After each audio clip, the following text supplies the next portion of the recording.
Guys, ito po ay third old or third day ng mga chicken boiler. Ito na po sila. Yan na po, naka-quarantine po yung iba. Yan po. Yan po yung mga masisiglang mga boiler. Ito po yung painuman nila na electrolyze.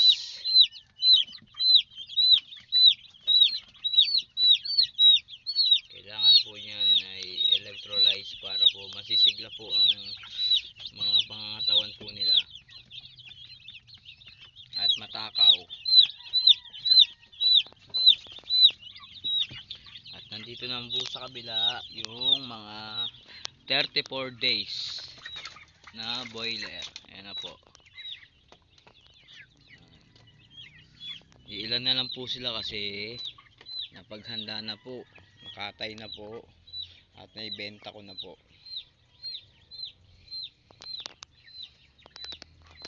Sige po guys, tomorrow na